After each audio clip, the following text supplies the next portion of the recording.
കഴിഞ്ഞ എപ്പിസോഡിൽ കേരളത്തിലെ അപൂർവമായ ബ്രഹ്മക്ഷേത്രത്തെക്കുറിച്ച് നമ്മൾ കണ്ടതാണ്. എന്നാൽ ആ കഥ അവിടെ അവസാനിക്കുന്നില്ല. ബ്രഹ്മാവിൻ്റെ സാന്നിധ്യത്തിൽ നിന്നും ഏതാനും ചുവടുകൾ മാത്രം അകലെ മഹാവിഷ്ണുവും മഹാദേവനും ചേർന്ന് ഈ ഭൂമിയെ ത്രിമൂർത്തികളുടെ പുണ്യസ്ഥാനമാക്കി മാറ്റുന്ന മറ്റൊരു വിശുദ്ധ ക്ഷേത്രവുമുണ്ട്. ഗംഗാതീരത്തെ കാശിക്ക് തുല്യമായ പവിത്രതയുള്ളതായി വിശ്വസിക്കപ്പെടുന്ന ആ പുണ്യഭൂമി കേരളത്തിലാണെന്ന് നിങ്ങൾക്കറിയാമോ? ചരിത്രവും ഐതിഹ്യവും ആത്മീയതയും ഒത്തുചേരുന്ന ആ സ്ഥലമാണ് മലപ്പുറം ജില്ലയിലെ തവനൂരിലെ ചെറുതിരുനാവായ മഹാദേവ ക്ഷേത്രം. ഇന്ന് ആ ക്ഷേത്രത്തിൻ്റെ വിശേഷങ്ങളാണ് നമ്മൾ അറിയാൻ പോകുന്നത്.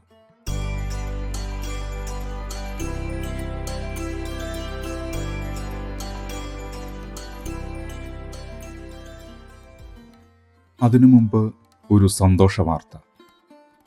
നമ്മുടെ ചാനലിൽ ഉടൻ തന്നെ പോഡ്കാസ്റ്റ് പരമ്പരയും ആരംഭിക്കുകയാണ്. പാവങ്ങൾ, the Count of Monte Cristo പോലുള്ള ലോകപ്രശസ്ത ക്ലാസിക് കൃതികൾ, ശ്രീനാരായണ ഗുരു, മഹാത്മാഗാന്ധി തുടങ്ങിയ വ്യക്തികളുടെ ജീവിത കഥകൾ, മഹാഭാരതം, കൂടാതെ മികച്ച കഥകളും ചരിത്ര വിഷയങ്ങളും ലളിതമായ മലയാളത്തിൽ അവതരിപ്പിക്കുന്നു. ചെറുപ്പത്തിൽ വായിക്കാൻ അവസരം ലഭിക്കാതിരുന്നെങ്കിലും ഇന്ന് വായനയോടും അറിവിനോടും താല്പര്യമുള്ള എല്ലാവർക്കുമായി തയ്യാറാക്കുന്ന ഈ പരമ്പരകൾ തീർച്ചയായും നിങ്ങളുടെ വിജ്ഞാനം സമ്പന്നമാക്കും. അതുകൊണ്ട് ചാനൽ സബ്സ്ക്രൈബ് ചെയ്ത് ഞങ്ങളോടൊപ്പം ഉണ്ടാകുമെന്ന് പ്രതീക്ഷിക്കുന്നു. മലപ്പുറം ജില്ലയിലെ തവനൂർ ഗ്രാമപഞ്ചായത്തിൽ ഭാരതപ്പുഴയുടെ തെക്കേക്കരയിൽ സ്ഥിതി ചെയ്യുന്ന ചെറുതിരുനാവായ മഹാദേവ ക്ഷേത്രം കേരളത്തിലെ ഏറ്റവും വിശിഷ്ടമായ തീർത്ഥാടന കേന്ദ്രങ്ങളിലൊന്നാണ്.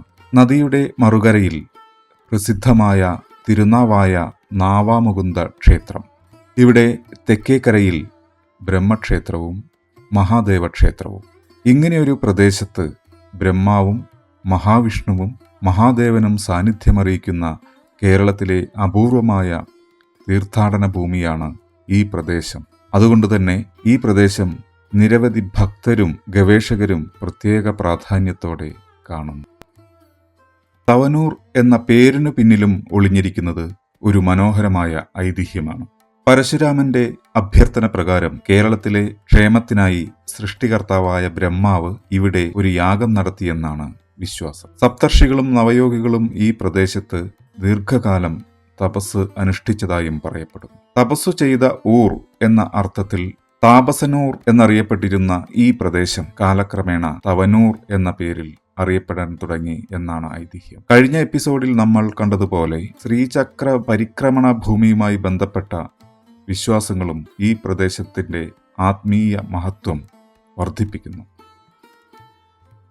സ്വാതന്ത്ര്യ സമര നേതാവ് കേരള ഗാന്ധി എന്നറിയപ്പെട്ടിരുന്ന കെ കേളപ്പന്റെ പ്രവർത്തനങ്ങളുമായി ബന്ധപ്പെട്ട പ്രദേശം കൂടിയാണിത്. അദ്ദേഹത്തിന്റെ സ്മൃതി മണ്ഡപവും ഇന്നിവിടെ സന്ദർശിക്കാനാവും. സർവോദയ മേള നടക്കാറുള്ളതും ഇവിടെ തന്നെയാണ്. ഈ പ്രദേശത്തെ പലരും തെക്കൻ കാശി എന്ന പേരിൽ വിശേഷിപ്പിക്കാറുണ്ട്. ഇവിടെ പിതൃബലി അർപ്പിക്കുന്നത് ഗയയിൽ ബലിതർപ്പണം നടത്തുന്നതിന് തുല്യമായ പുണ്യം നൽകുമെന്നാണ് ഭക്തരുടെ വിശ്വാസം.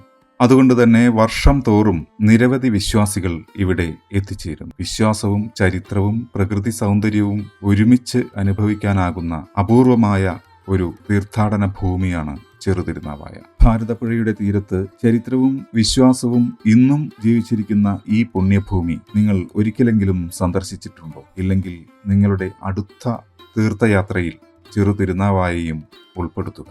ഈ ക്ഷേത്രത്തെക്കുറിച്ച് നിങ്ങൾക്കറിയാവുന്ന വിശേഷങ്ങൾ കമന്റിലൂടെ പങ്കുവയ്ക്കൂ. വീഡിയോ ഇഷ്ടമായെങ്കിൽ ലൈക്ക് ചെയ്യാനും കേരളത്തിന്റെ ചരിത്രവും സംസ്കാരവും ആത്മീയ പൈതൃകവും പരിചയപ്പെടുത്തുന്ന ഇനിയും നിരവധി യാത്രകൾക്കായി നമ്മുടെ ചാനൽ സബ്സ്ക്രൈബ് ചെയ്യാനും മറക്കരുത്. അടുത്ത എപ്പിസോഡിൽ മറ്റൊരു ചരിത്ര വിശേഷവുമായി വീണ്ടും കാണാം. നമസ്കാരം.